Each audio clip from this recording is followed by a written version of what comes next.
Good morning, and welcome to your business in digital. We have a jam-packed shows for you today. We are talking platform takeover. We all know that we use all these cool platforms, Facebook, Instagram, TikTok, all the things, and we have to talk about what is happening in those spaces today. So super excited to be here. Guys, how are you doing this morning?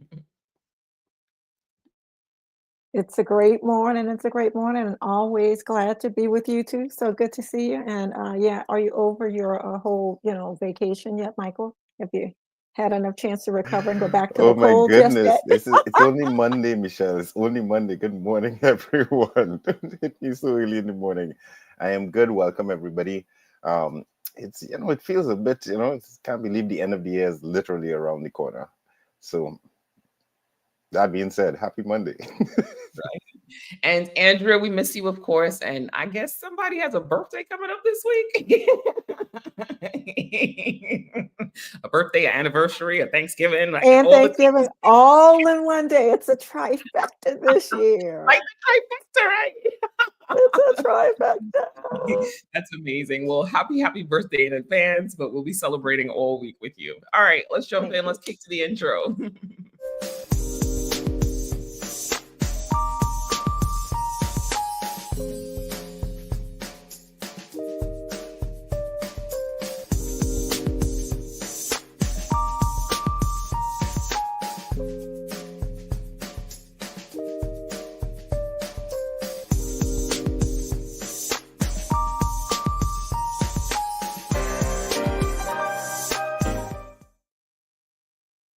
All right. Good morning, and welcome to Your Business in Digital. At Your Business in Digital, we are talking to you about strategies that really help you get to that place of money in the bank, those digital marketing strategies. We want you to leverage the digital that you're using. We know that we know that you spend a lot of money. We know that you spend a lot of time and effort. So we want you to see the ROI in those digital marketing activities. We want to help you achieve your business goals. I'm fumbling with words today. I do not know what is happening. But anyway, let me tell you how you can connect with us. You can connect with us in so many places. You can connect with us on YouTube. You can connect with us on LinkedIn. We are live in those spaces, Facebook, Instagram. You can also connect with us anywhere podcasts are found. We want you to tell a business executive about this show, right? Tell a CEO about the show. Tell a CMO about the show. Tell a CFO about this show. Tell a small business owner about this show. Because we want you to go back to that CFO and say, digital helped me increase my revenue by 10%, by 20% year over year. That's why we do this show, because we understand the importance of digital marketing strategies, and how it ties back to all your business goals. So tell people about this show. All right. Well, I know we have a jam-packed show. Of course, we have an amazing hot topic. Super excited about that one. So, Michelle, I'm going to kick it over to you to go through your hot topic. Let's go. Let's go. Well, I thought this one was kind of timely because it is the travel week that we have going on right now, and this one popped up in my, I don't know which article came across, but it was about Clear Me. For those that are here that are stateside, one of the things that we use as we are going through our travel at the airport, or an option to us, is a expedited service called Clear Me, and it is expanding and revolutionizing industries, not just in travel, but I thought it was interesting to bring it here to our hot topic for Your Business in Digital, because of what it's doing in other industries. Now, what is Clear Me? For those that don't know, it is something that came out about more than a decade ago. And what it has allowed many travelers to do is to expedite your way through the TSA process, initially, the security and identification verification process, by providing your information in advance and going through either fingerprint or retinal scan, getting through the security process faster. They've actually decided to move a little faster through this, and have launched through this other component of biometrics, where you can just basically walk past a camera and it's going to scan who you are, and you just keep moving. It will allow you to, instead of leaning in and letting it catch your retinal or putting your fingerprints in, it's already got your facial scan. It scans you and allows you in less than 2 or 3 seconds to be checked in and verified through the process. Now, what's so interesting about this is that this biometric system that they're using has been proven to be something that can be scalable in a secure technology that can be trusted and used across many an environment. So not just in travel, but they've expanded a bit and partnered and moved in other spaces. Now, Tamara, if you move to the next screen, what it has done is allowed this company, Clear, to move beyond travel. They have moved on to places like event locations, stadiums, concert arenas, healthcare providers, and used with event organizers. I can tell you, I was surprised a couple of months ago when my sisters and I were in DC, and we went to a concert in the downtown area, and we were able to move through getting into the event location because we had Clear.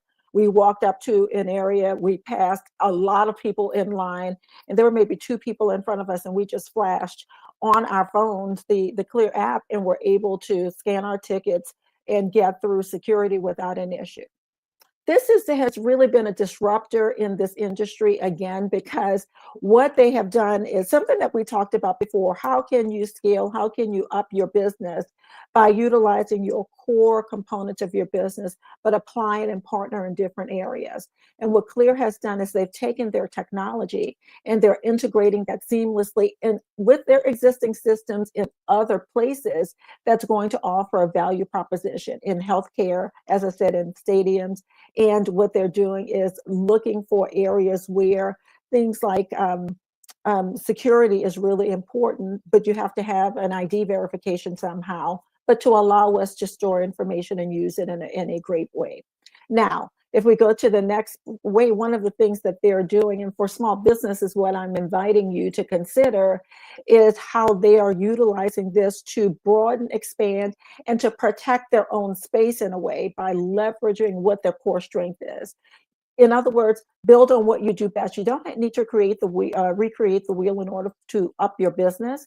But what you can do is think about what your core business stands on and how many other places that you may apply it and partner with. Think beyond your industry. In this instance, where they started within travel, but what they realized that there were unconventional ways to utilize their particular technology, their business, pick it up, move it in different spaces, and find an untapped revenue stream. So where are other areas where your core business can work? And invest in technologies. Find if you have a way to do this, takes that scalable technology that can set your business and be your differentiator in other spaces. So I thought this was a really interesting one, especially since we are in a travel week, in a way that this, by the way, women led business is moving business forward. And oh, I forgot, they had 2 more points on here. How does your business solve a pain point? If you're keeping your core challenge for your customers at the heart of what you're doing in your innovation, that's going to keep you relevant in every space. And then to build on that strategic partnership. This company, ClearMe, purposely went into spaces where there could be a win on both sides of the table. Where could we boost, as we said, I think last year, boost your visibility, have some credibility, something that gives you immediate, value and immediate credibility because you're partnering with somebody else that also has a name in the space that you're trying to walk into. So it's a warm introduction for your business. All right, Dean, what do you?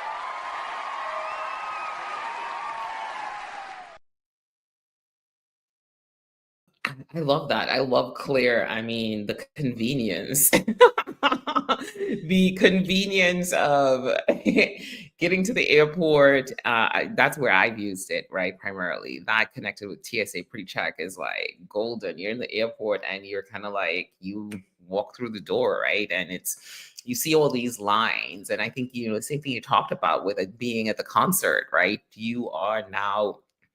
You're now skipping ahead. So as a consumer, there is this almost VIP like feeling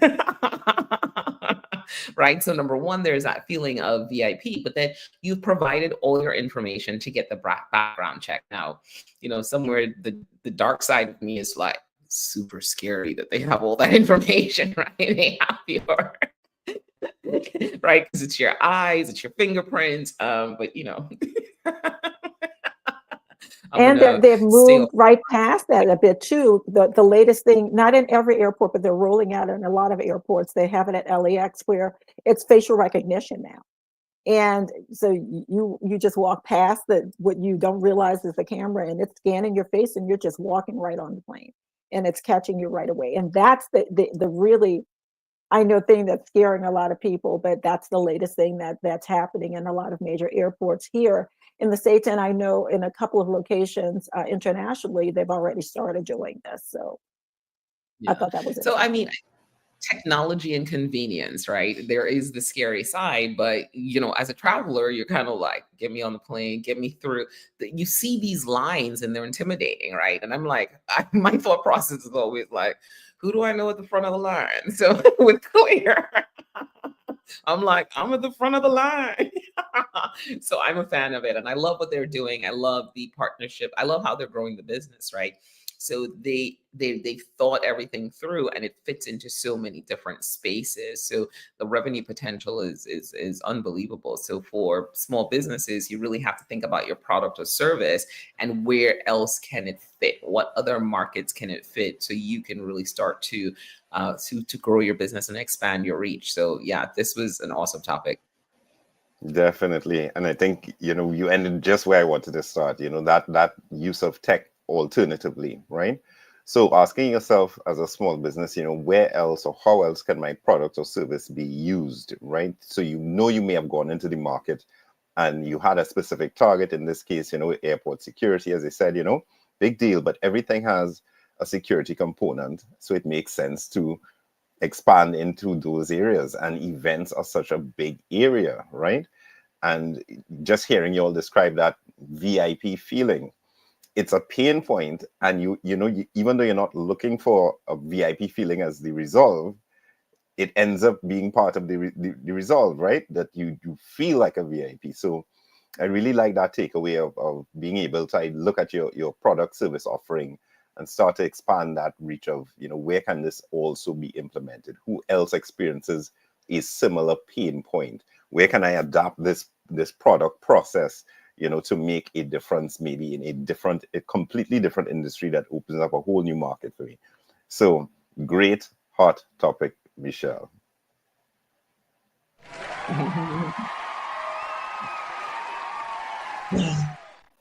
All right, we love that. So we're moving on to our other favorite segments. I feel like we haven't talked about it in a while, or go beyond the like segments. And our go beyond the like segment is where we talk you through right. Our go beyond the like segment is where we take you beyond those likes and follows to getting to that place of strategy, to getting to that place of money in the bank, to getting to that place of connecting your business goals.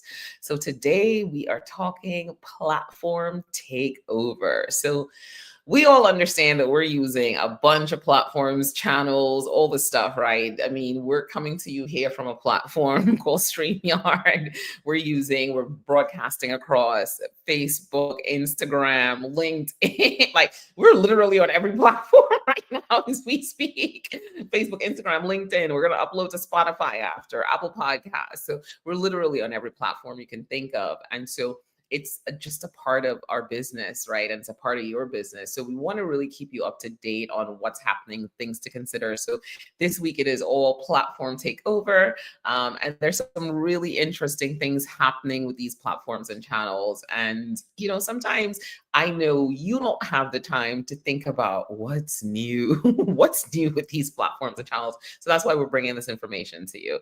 So I'm super pumped about this conversation today. And we're going to start off by talking about Meta because, Facebook is back. Instagram. So it comprises of Instagram, Facebook, and WhatsApp, right? And here's what they're doing now. they have really simplified tracking to get you to a point where what we're talking about is just views. And we are seeing it. I was actually just looking at it we see it all the time now on our Facebook. The output for the show, the video views, I was telling the team this last week, it's gotten really, the video views on Facebook have really picked up for us, right? So we're seeing, how they're really focusing in on this one metric. There's still more metrics, but I think they've consolidated things. So people can now say, okay, this has gotten this amount of views, this piece of content. So you can now start looking to better understand what content is performing best, right? So before I get ahead of myself. So let's talk a little bit about what this really means, right? So Facebook, both platforms, Instagram and Facebook, have kind of done this unification, right? It's a content performance metric and it's called views. So it's replacing impressions and plays. Impressions are definitely one of those conversations that's always like, is it kind of like a billboard? And then I got these impressions, but then I got these plays. So they've combined everything to say, hey, here are the number of views that you got.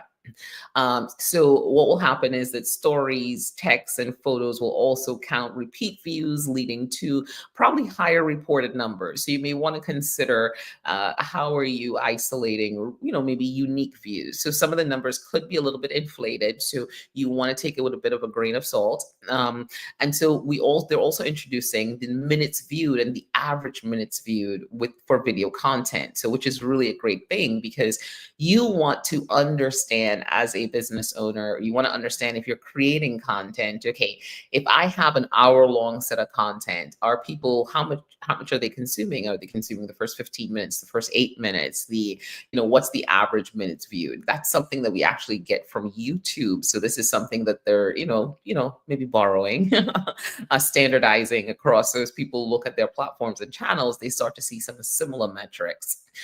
So what does it mean for you as a business, right? It really means that it allows you to, focus in on the reach of all your content across all platforms. So now you have this one consistent metric that's really not confusing anymore. These are the number of views I got, right?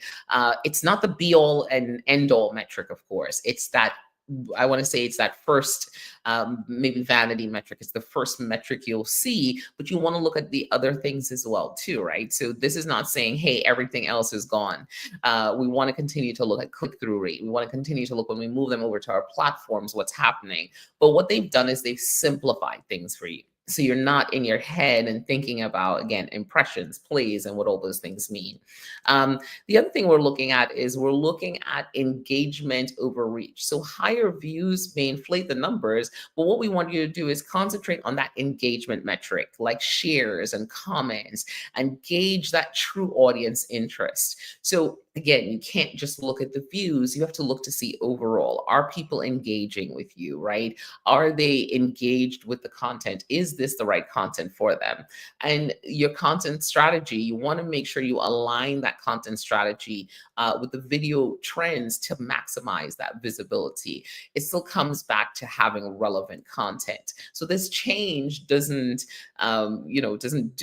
you don't have to make a lot of changes to support this change in tracking around views, but what you do want to do is pay attention to the content you're creating, making sure it's relevant content, and making sure that you understand how you're moving people to either connect with you, to come off the platform, to get into your world.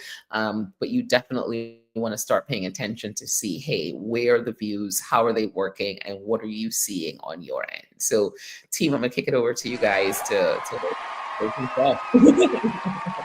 Takeover.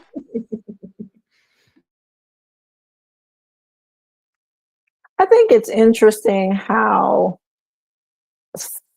I, I want to say subtle with it they've been, in that the integration between Facebook and Instagram, and how it's helping those that don't know the spaces really well understand what omni-channel presence is, because it's almost intuitive in how it's almost asking you, do you want to push the information from this place to this place? This audience is in both places. Do you want to push it to your contacts in each space? But when they normalize the verbiage behind it, it allows people to have an easier understanding, and it doesn't seem so overwhelming. And like, here's a simplified way of looking at it. It's not so crazy and awesome that you can't just learn it and push people back. One of the things I think we find with a number of small businesses that are entering this marketing space is that it seems so overwhelming. They don't understand the terminology. It's like a foreign language to you, so they just don't want to enter the space at all. But when I think one of the things that Meta has done to help that cause has to say, let me simplify it for you. Just look at views, look at this, and look at time, like you said, engaged. And just like you as a person, the longer you watch something, the more you retain it, the more you're going to want to go back. So it allows you to find a simpler way to understand it as a layman versus having, multiple degrees in marketing in multiple places for you to really gain a true understanding of, is it working? Am I doing what I need to do? And is it bringing business into my business? So I just think it's really interesting how they simplified it. It's still, as my brother, hey Andre, called it a mini cult, but it's something that's necessary in a place of engagement because it is coming back. We talked about, yes, he's got a thing he calls, that a cult, as well as anybody with an Apple device that we're in a cult. So Andre, come to the show one day. We'll bring you in and talk to you about the little problem that you have there. But he listens to the show. That's why I'm saying he's an active listener of our show and a supporter. So I needed to just drop that down so that I can harass him a little bit as my big brother. Oh my goodness, I'm glad I'm not your big brother. So, I like this topic because I'm going to take us back to a conversation we had about Netflix and time in app, and they're shifting their metric, right? And this rings of the same tone. I must say that it's looking at literally what did you watch, right? So no longer that browse, that high level browse that you're just scrolling and scrolling. They're trying to get you to interact, to engage more directly with the content and measuring it by a simple metric. Did you watch it or did you not? Tamari mentioned YouTube. We've been looking at that on YouTube, and it's such a important metric to look at, that average watch time, to understand, how much of your content is really resonating. So it's interesting that they're making this shift. I think along with what we've been saying about Facebook and its quiet comeback is that, there are these subtle shifts toward time in app and boosting that time spent in app. So doing it through the creators, doing it by changing a metric, really sound strategy. And of course, for us as small businesses, it makes sense, right? So as you said, we want to make sure that we are getting the right content out and that we are measuring it in the right way. So those confusing metrics of impressions, etc., glad to see them gone, so we don't have to really worry about them, that billboard effect. You really need to worry with who's come in your door. And I think Facebook may have to thank Apple for the cult. No shade, Andre. I'm just because remember when they made those changes to the metrics, right? And you weren't getting the metrics the way you were getting it once Apple said, hey, privacy issues, and people could opt out of being tracked. So Facebook had to do a really good job of saying, hey, okay, great. On platform experience, we have to get better at this. We have to get better at delivering metrics. And someone over there was just like, let's just simplify it. You know what I mean? I'm not gonna lie. Remember, like about a year or so ago, I was just like, Facebook, I hated it. Right now, I was like, all right, Mark, I see you. I see you. I see you. I see that, again, you've made Facebook more relevant. What we thought, when I talk to so many people, sometimes they're like, I hate Facebook. And I'm just like, well, if you're on Instagram, they're pushing to Facebook, right? It's just the integration. You just can't hate Facebook. You cannot hate Facebook. Integrated. And they are just pushing, and they make it easier. They've made it easier. They push the videos over the reels. They've integrated the two, and you're right. Then they pretty much tell you, if you come on Instagram, you're going on Facebook. You do know you're going on Facebook. I'm pushing you there. Like, you don't have a choice. Right. Right. So Gen Zers now have to have Facebook profiles. Just crazy to me. Whole different world. Whole different world. Yeah, for sure. All right, so that takes us to the second platform. Let's look at TikTok. So TikTok AI avatars, and this is an extremely interesting one. And it's a closer look at, excuse me for the pronunciation, is it Douyin 5 project, right? And its implications for the Western markets. So let's get into this one. So TikTok's Chinese counterpart, and that's the platform Douyin, or Douyin, not sure. And it introduces the 5 project, and it allows creators to generate AI avatars that engage users in real time, even when you're offline. Now, the virtual avatars can respond to comments, DMs, and they can even host live streams. Wow, look at that. so, so that's just the tip of the iceberg. What does this, takeaways for small business? I don't even know where to start. There's an automation potential that you must want to explore. A key part of growth is automation, and automation just means literally cloning those parts that do well. So I like to say, like, when we're talking to a salesperson, I'm trying to replicate that salesperson through automation. I want to make sure that the customer has the same journey or close to the same journey. So looking at it from that automation potential, being able to clone yourself, being able to have that salesperson, that sales representative that's on call 24/7 working for you.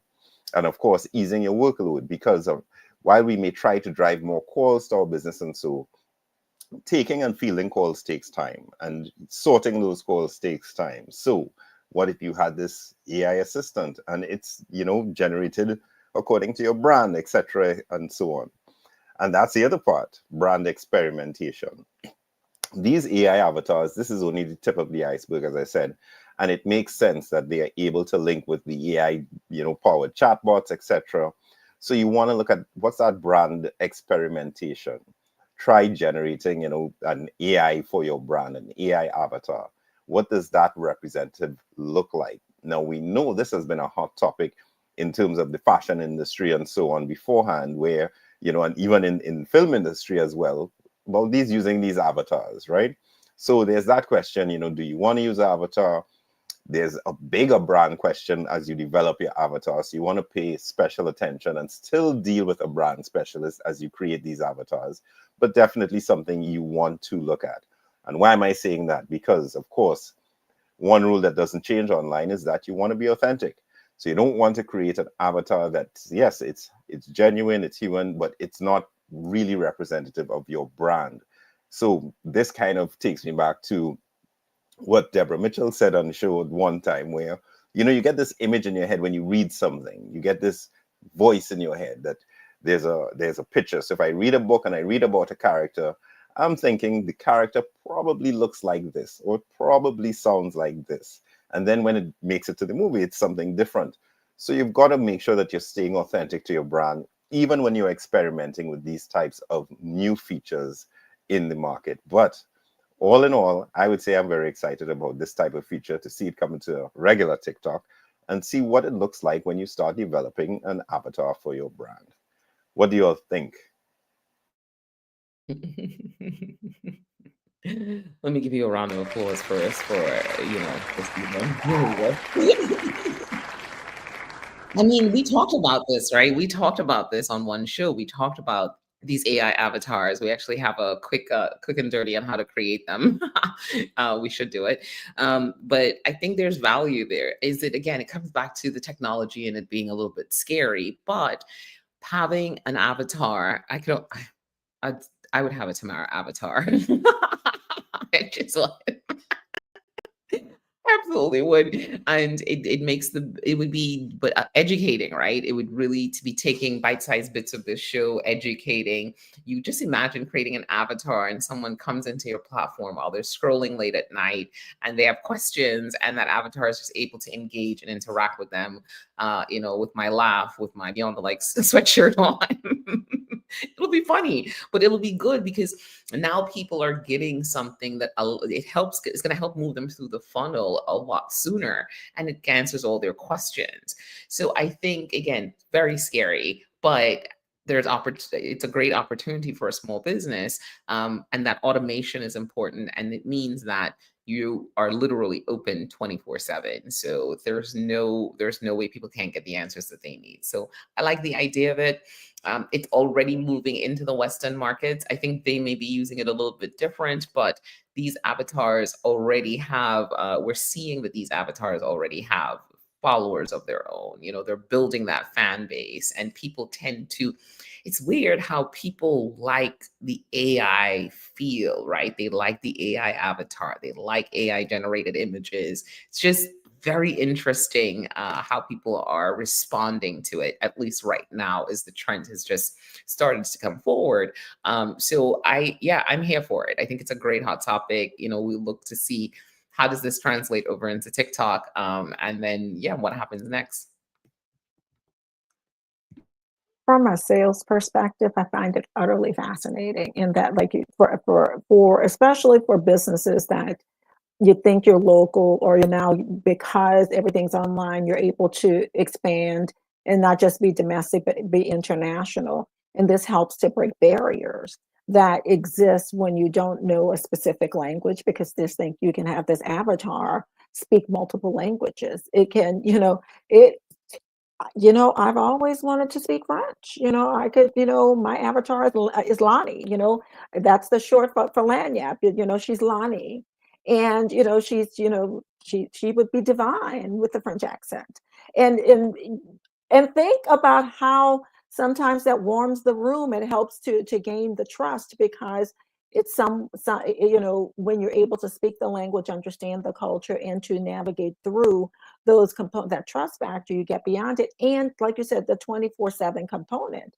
And your avatar could be multiple avatars. It could be based upon the personas of your different audiences, that it could be a man and not a woman, or whatever you want it to be. And I find that interesting, that you can play an A/B test that, perhaps, to see what works in different markets. It might not be, it might vary. So I think it would be interesting to understand how that's been working in other areas, and just how we can be creative and apply it, as you said, in Western markets, to see how we can move a business forward. But we also talked about this earlier, and how the ability, if you have your core, it has to learn you and your voice. But if you have those core components already built for your business, it's teaching, it to understand your business, not finding your voice, but because you already have your voice, it's teaching it to speak like you, and to talk like you, and to answer like you, and have all of those FAQs answered already, as much as you can. And then the reference when you can't, that we will need to get back to you, whatever it is. But I think it's interesting to see how we can progress through. And the Jetsons did it 30 years ago. So come on, the Jetsons did it years ago. Let's catch up to the cartoon. And listen, you I just like raised the such a idea. good point. Huh? Go ahead, Tamara. Go ahead. I like the idea of choose your avatar, right? So someone gets to your website and it's kind of like choose your avatar, right? Do you want a Michelle? Do you want a Michael? You want a Tamara? Choose your avatar, and then that person gets the experience that they want. So I'm just saying. Look, my sister Jennifer, she picks her different her different voice on her GPS. Think about that. You can choose the voice you want. You want a male or female? Do you want them to be British? Do you want them to have a Trinity accent? You can pick one, and I think it's really fascinating that you can personalize the experience, perhaps. Who knows? I just think it's interesting, an interesting road for us to walk down. I think you all both just highlighted exactly where it's probably going to go next. Because my brain went to what do CRMs do, right? So based on that customer data, then I present. I now have a team, an avatar team, right? And based on my interactions with you before, etc., where you came in, it will determine which avatar you get. And I now have not just one avatar, but a sales team of avatars. So whole new kind of worms. That's just like, but it could definitely, where AI is going with the interpretation of the data, interpretation of customer behavior, it makes total sense that that next iteration of an AI avatar would be to absolutely morph itself depending on the customer or the customer behavior. Love it, love it, love it. So good, so good. Let me give you a round of applause.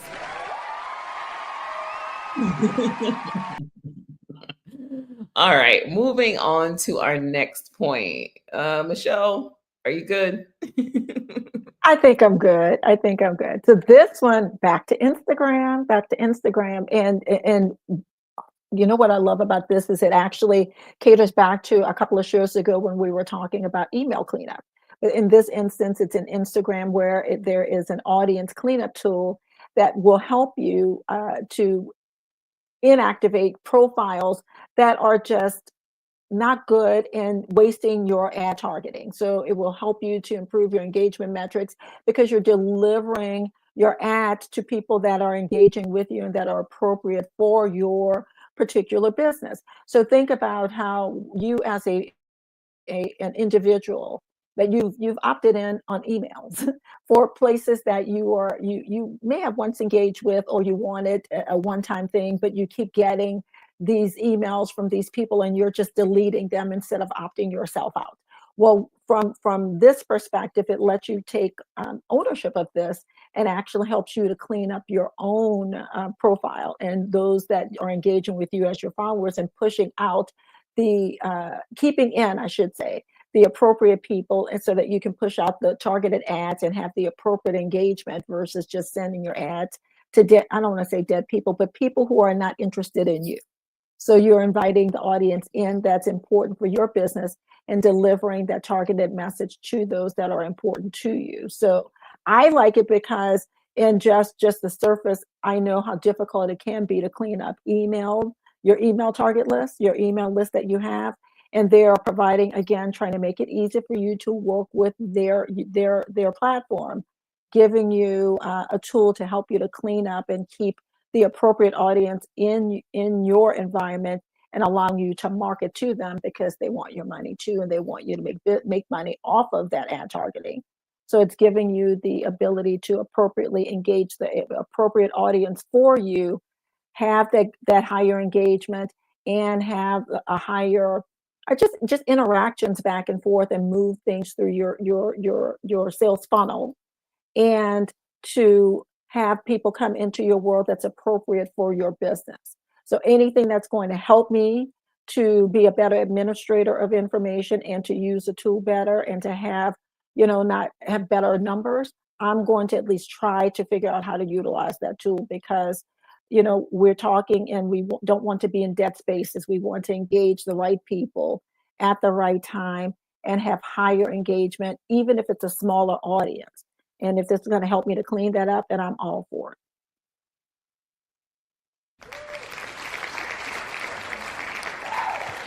I think you're so right. And just like with email, right? We're so big on big numbers, right? We're like, I have 1 million followers. And you're just like, well, how many of them are engaging with you? How many of them are really your potential target audience?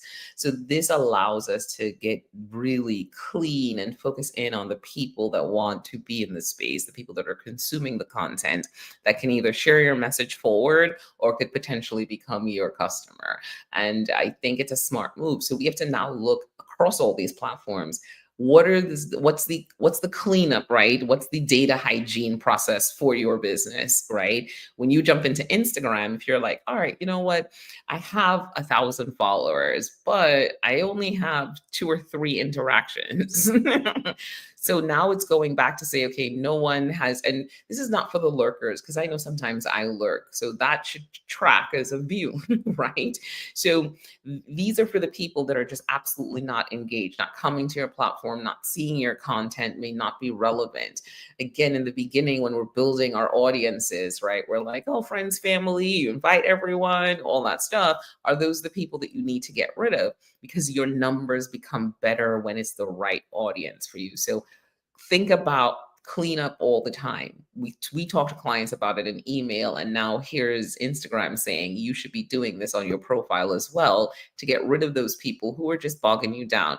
You're not paying for them currently. That's the difference between email and Instagram, right? In email, you're actually paying for those people in that database that may not be engaging with you. So in Instagram, and maybe at some point in time, we might be paying, you just don't, it's just not helpful. And then, oh, What about the people that have bought followers? Oh my goodness. All right. So that's another thing too, right? Even when we talked about Facebook, we talked about engagement being an important metric after the views, right? Shares, reposts, that engagement is still important. So if you purchased followers, that's something that you want to consider. You have to go through and start cleaning that up because these people are not necessarily engaging with your content. They don't want to be there. You force them to be there. So yeah, I really, really like this. The hygiene of your data becomes important in all these platforms. And one other thing too, but Michael, before I let you go on this is, I think about before they rolled this out that I have 3 different profiles on Instagram, 3, and they serve different purposes for me. Over the course of my time with Instagram, I've developed other things, and I remember trying to go in and clean up my primary before I moved on to the others and their uses, and I just got exhausted and said, forget it, I'll just deal with it there. And when I went onto Threads, Threads asked me, do you want to import your profile from, it was going to pull everyone in. I'm like, heck no, that's just too many crazies over there. So I think this was perfect because had I approached it differently, I would have not opted in and followed so many people from the initial when I first went in to clean it up. And I think it's important that you consider those people like me who have both personal and professional profiles, but that serve different purposes, that, it behooves you to utilize it and have a strategy against what you're trying to do as you go in and clean that list up. Absolutely. I mean, I'm talking from that email perspective as well. And that email list cleaning, there's a direct cost. I would say for Instagram, there's still a cost. It's just not direct. So let's say that your content was, crossing audiences. So for some reason you were talking, let's say like on this show, we talk about a hot topic. And we may talk about something that absolutely reaches a number of audiences that are not our core audience. So you end up thinking that you have to create content for 1,000 people, but you really need to create content for 100 people, let's say, right? Now, it's going to be a wake-up call. I project this will be a wake-up call for a lot of profiles, a lot of business owners. And in the same way it has been for a lot of email users when they clean their list, that you see that active number and that engaged number is actually really a fraction of your total followers, and a small fraction at that. So don't panic. I'd say don't panic. It's all learning, and it can help you hone that content going forward for that 100 that, and you want to get more of those hundreds that are actually engaged, that actually go through your funnel, that actually, go through the buyer's journey, etc. So it's a really great feature because, yes, data integrity is important. You want to make sure you're reading the data correctly. You want to make sure you're reading that the response to the content, you're reading it correctly. So if your 1,000 followers were responding because you did memes and so on, then, it's going to tell you, well, listen, that's not really a core audience. Get out of there, right? So I think this is a fantastic feature. It's such a simple thing and easy to just overlook, but absolutely something that all small businesses should do. And email being the guide, that you need a clean list and you want to have a manageable list, that you are confident in that conversion ratio from that list.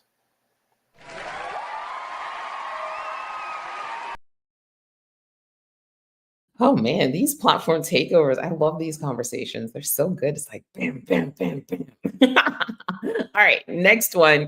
This is one of my favorites. So I don't know. Most of you know that I have a product that I'm actually gonna really fully release kind of in January, maybe December.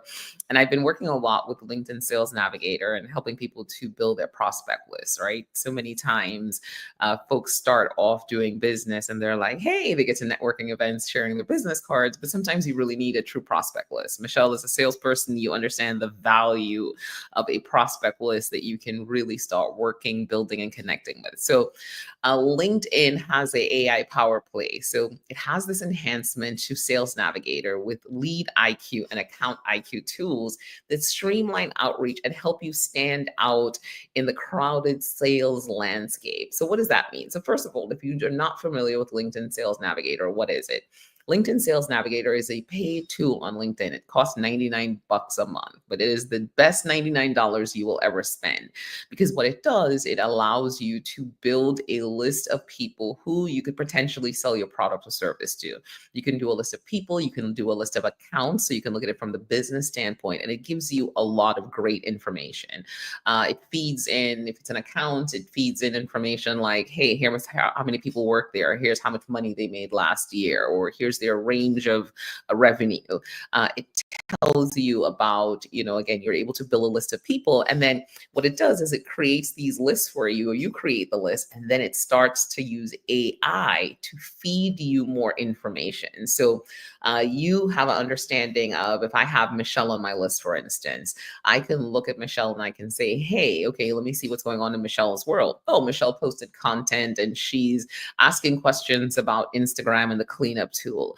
Great. I can now jump in and say, hey, here's how you leverage this. Consider it some of the things we talked about. I can respond to her post and talk to her about that.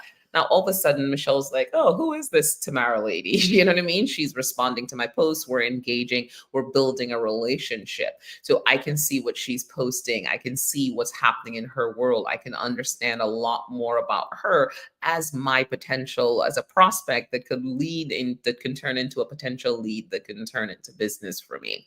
So that's a really, really powerful tool, right? So that's a snapshot of just LinkedIn Sales Navigator. So this new Lead IQ tool summarizes key insights about leads, their experience, their recent achievements. So it allows for just smarter outreach. So it's consolidating this information for you. Exactly what I talked about, right? With Michelle, it'll say, hey, here's what she posted. Here's what's happened recently. Oh, if she got an award, here's an award that she got. So you can now start really thinking about, if you're creating an email to send to Michelle, for instance, you're going to say, hey, I saw that you got this award. Congratulations. You don't have to go in for the sell right away. You're still thinking about those 10 touch points before you ask for a meeting or a sale. Right now, you're building that relationship. You're starting to consume her content. And it allows you to just learn a little bit more about her, right? So it comes in, as I mentioned, it comes in from a lead standpoint, as well as comes in from an account standpoint. It offers tailored insights into how your products could help a specific organization. So I was working with a client the other day who does workplace well-being trainings, and we were looking at an account. And once we started looking at the account, she identified right away that this account, based on some data points, she was able to see that they don't have a workplace well-being program.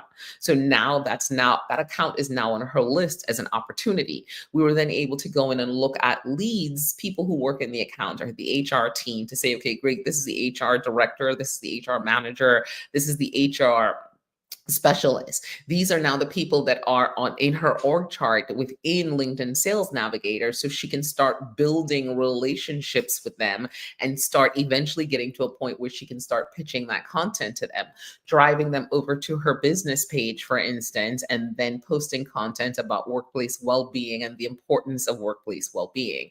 So the tool is, this AI power in the tool is giving you the information, that snapshot information right away, to say, you built this prospect list. Now here's more information to build that know, like, trust factor, right? Because that's what we have to do when we're talking to people, when we're meeting people. Even if we meet them in the streets, if we meet them in the streets, not in the streets, but if you meet them at a networking event, you still have to build a relationship with them before they buy from you. This is just the other way around. How are we moving this same process online? How are you building that relationship? So key takeaways for business, right? You want to streamline outreach. Use AI tools to save time on research and craft those personalized pitches. This is what this allows you to do, right? To really lean in and craft that personalized content to support them. I know sometimes we're all getting, people in our LinkedIn inbox trying to sell us stuff, using the tool maybe in a way that's a little bit more, hey, if I hit 2,000 people, at least 2 of them will convert. convert. Well, you want to be more thoughtful and create that personalized content, because if I can see me in your content, then I understand that you're speaking to me, right? You're not just speaking around me or to everyone in that same general way. There's a competitive advantage. Leverage these insights to prepare for meetings. So, Sales Navigator, it's not my new directory. I go there first for anything. So, you can leverage this information to talk about it in meetings. So, let's say you've moved the conversation to the next point, to the next phase. Now you can use it to prepare for that meeting. You can also verify that data to make sure it's accurate, right? You now have a base of, okay, AI gave me this information. Let me go back and do the research. Now, keep in mind, with a tool like LinkedIn, the user, right, that person you're trying to connect with, that lead, is actually feeding LinkedIn the information. So then going back to verify should be easy enough. Going back to do the research on the company should be easy enough, but you're starting with a great base. Again, I cannot I cannot talk about this tool. I'm so happy with LinkedIn Sales Navigator. It is one of the greatest tools to come out of LinkedIn. It's such a robust platform. Shout out to Microsoft for keeping moving the needle. What I'd like you to change, though, is in my list, I want to be able to add more than 25 people at a time. That's the only thing. Okay, Microsoft, just make that one change on LinkedIn Sales Navigator and we'll be good. But what do you guys think?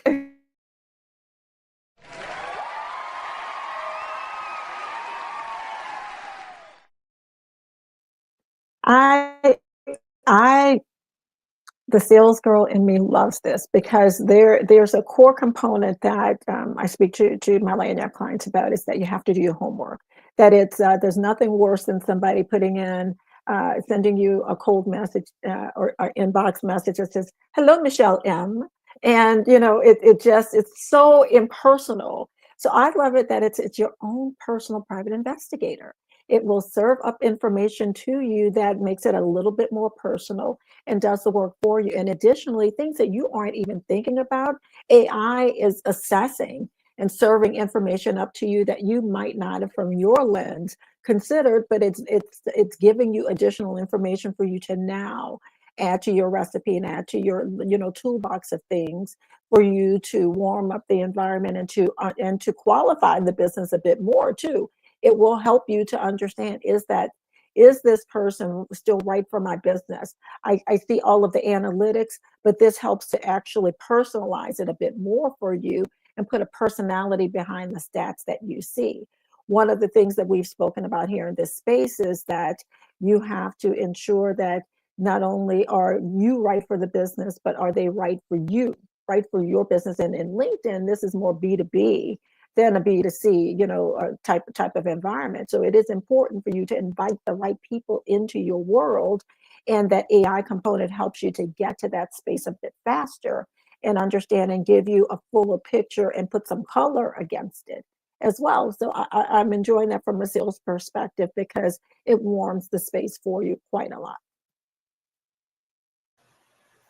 Indeed. And I love it from an operations perspective, right? Because I can just see your whole process just kind of line up and said, okay, today I do this on LinkedIn Sales Navigator. I collect the leads, I get the summaries, etc. And then I start to literally, can I run this up against the information, the added information that it gives to me? Can I run this up against my sales track? So am I really speaking to the right pain points, right? So that data that it's giving and that heavy lifting that it's doing, it's bar none. And, as Tamara said, it should be a favorite place to live. You should be looking at generating those leads regularly. Have that process in place that you're utilizing this to get that added information. Even that sales side of it, being able to hone in on pain points quickly, and current pain points rather than general pain points, right?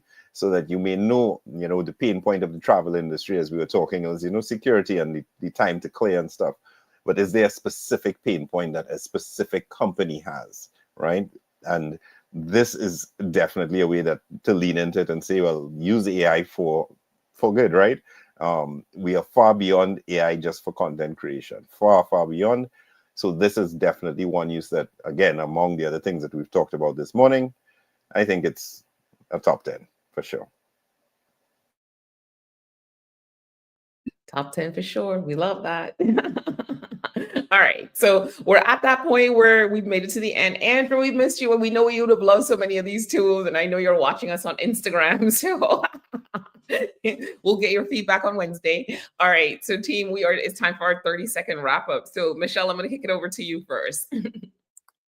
I love when we do platform takeover because it allows us to stretch ourselves a little bit. From a sales perspective, each one of these areas has allowed us to really consider our audience, consider what our strategy is, and understand how do we layer AI, how do we layer technology, how do we understand a pain point that we need to resolve and utilize each one of these different platforms to accelerate a relationship and to move our business forward. If we just take what we have in our core business plan for our business, make sure that we are aligned with the strategies that enter each one of these platforms in a way that helps us to be a lot more efficient, helps us to really engage better with our audience, and in the long run, allow our business to be sustainable and here for the long haul. These platforms are not going away. We just need to understand which ones are the right ones for us, keep up with the technology that they are enhancing as time moves along, and understand how we take some of those core lessons like partnerships and acceleration and being a disruptor in the market to help to differentiate your business, and how those platforms can help you to do that. So lean in hard, pick the right ones, but ensure that it aligns with your strategies for your business.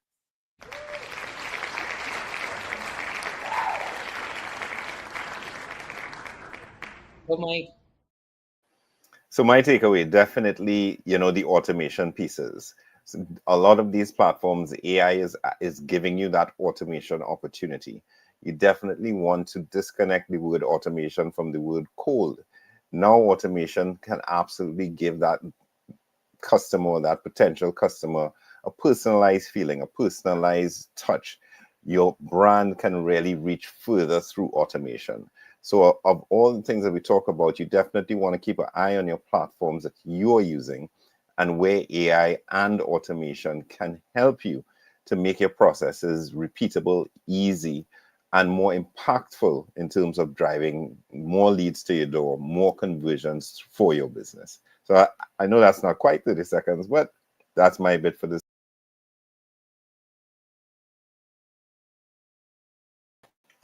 That's okay. It was just less than 30. That's all right. Less than 30 You're good. seconds. You're good. Fine. 100%. So listen, guys, we understand that this is a lot of information, right? We understand this could be super daunting as well, too. We're not taking that for granted because you're like, I'm on these platforms, I'm building a website, I'm doing SEO, and I got to remember all this stuff too. You don't have to remember all this stuff. You got to come watch the show. But it's important that you are on top of the trends, and it's important that you are efficient when you're using these platforms. Sometimes we're using these platforms for so many years and we think the same rules apply when the rules have changed, and you want to be aware of those changes because it's going to impact your business and what you do. You may see less interaction, less engagement, and how are you moving to get to that point where you are maximizing these platforms? These are tools for your business. It's a part of your online presence, your online strategy to still get you back to your business goals, right? So that's why it's important to pay attention to it. Use the AI, use all the things that we've talked about here to get you to that place of efficiency, saving you some time, and getting you to that point where you're in front of the right target audience. Because we talked about that a lot today, right? We talked about it just from the platform standpoint. So it's really the same principle. We know it can be daunting, but we're here for you. All right. Thank you so much for joining us. The show was awesome. I had so much fun with you guys. Andrea, we always miss you. Can't wait to see you on Wednesday. Have an amazing, amazing Monday. Enjoy your Thanksgiving. If you don't get to connect with us on Wednesday, that's fine. Happy Thanksgiving to everyone celebrating. And we're celebrating Michelle's anniversary, birthday, and Thanksgiving all week long. So the trifecta. Have an amazing day, guys. Take care. Bye.